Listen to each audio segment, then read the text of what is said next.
Reaction coming fast and furious to the Attorney General recusing himself from the probe into Russian meddling in our election. I'm joined by Senator Rand Paul, Republican from the great state of Kentucky and member of the Foreign Relations Committee. Good evening, sir. Hey, Greta. Thanks for having me. Thank you for being here. All right, are you which team are you on? Team recusal, team resignation, or team let's just let it play out some more?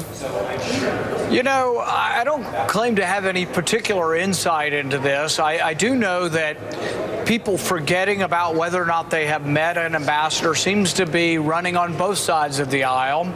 We had one senator on the other side of the aisle today said, absolutely, I have never met the Russian ambassador, only to find that their Twitter feed indicates that they have met the Russian ambassador. So I don't know. I tend to give the benefit of the doubt when, he was asked about whether the campaign was involved with the Russians. I think he was thinking about somehow some group of Russians and wasn't thinking about the fact that as a senator, he had obviously met the Russian ambassador. So I think there's a possibility that he really did try to answer truthfully, but was just caught up in thinking about the question in one way and not another.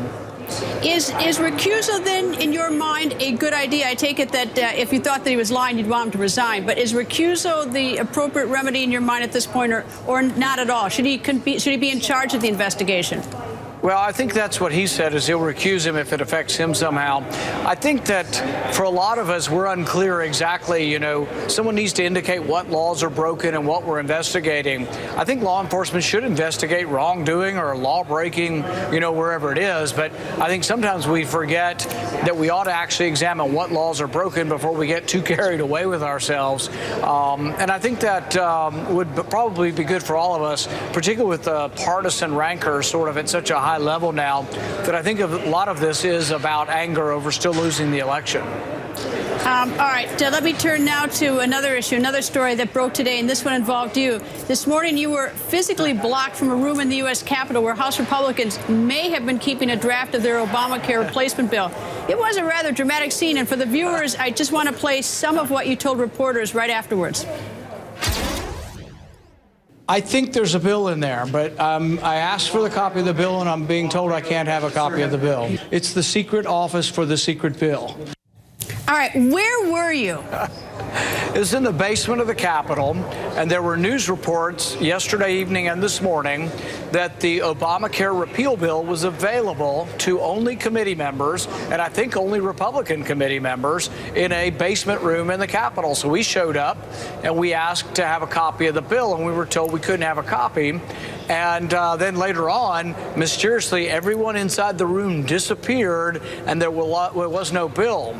But I still believe that there were people in that room, and they were debating the bill and reviewing the bill, and I'll bet you there was a hard copy of that bill in there until we asked for it. But that's not the way you should legislate. Look, Republicans, we complained about Democrats for 6 years and said they wanted to pass it, and then we could see what was in it after they passed it, and we all complained, I think justifiably so. So I don't want to be part of a process that keeps it now from Republicans, and then we're going to repeal it in the same fashion where we don't get to adequately read it. Is the CBO going to score it? How much is it going to cost? What's involved? In my state, it's illegal to meet behind closed doors and not reveal a bill to people. It should be out in the open. All right, and is it your understanding that it's the completed bill, or was the room where people were still negotiating, how to draft this bill? No, there's mostly a bill done. Have they decided everything that's going to be in it? No, they've verbally told us most of the aspects. They've told us some of the costs, so I'm pretty sure CBO has looked at it. They may not have a final score, but I think CBO has looked at it. But the thing is, if they've already drafted the language, I'm guessing it's several hundred pages long, and I'm guessing they're keeping it in secret because they know Who's they? I'd probably say House leadership. That's really who's in charge. And does that mean the Speaker of the House is hiding the bill in the basement of the Capitol, and when you go look for it, he takes it and hides it under his desk? Well, we're actually asking people tonight on Twitter to look for it in their hometown. And if they see a place where legislators might be meeting to craft the secret bill, to notify us so we can send people there to see if they're actually building the bill in your hometown. No, seriously, we think that they are working on the bill, but behind closed doors. It's mostly completed. We're told we're getting it next week, but we're not allowed to really look at it. And I think that's a mistake. And for some of us conservatives, we think we're getting back a lot of things that were in Obamacare. We're going to get a Cadillac tax, we're going to get an individual mandate, and we're going to get a new entitlement program. Those are things that some of us think shouldn't be done at the federal level. And the complaint really was among the Republicans back in 2009 is that nobody got to read the bill ahead of time. So I take it you just wanted to get an advanced reading of an almost completed bill, but they, whoever they are, won't let you do it. Well, we're being told all of the details in the bill. We just can't see it.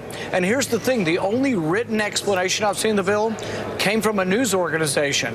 So it was leaked to a news organization, and so other people have it, but we don't have it. And then they said, well, that's not necessarily it. We have the copy that the committee can look at, and then we get there, and poof, the bill disappeared again. That's a problem. We need to have it all out in the open. Have you made a quick call to Speaker Ryan and say, where's this bill? Where's this House bill for the Republicans? I think he's getting the message that it probably wasn't good public relations to have it secretly available to only a few people. I'm hoping that the result of this is a serious one, and that is that we all get to read the bill very shortly. What I don't want to get is a bill where there's 24 hours to read a 1,000-page bill, and I would tell you that that's the norm around here for both parties, Republican and Democrat, is to shove a bill out there, take it or leave it, and I'm just saying I'm not taking it. I'm just not going to take it, whatever's shoved down the pipeline. I want to debate it. I was elected. I want to be part of legislating it, amending it, and I'm not just going to be told take it or leave it. And I think I'm not alone, so this battle's not over. Senator, thank you for joining us, sir. Thanks, Greta. Well, the Attorney General recused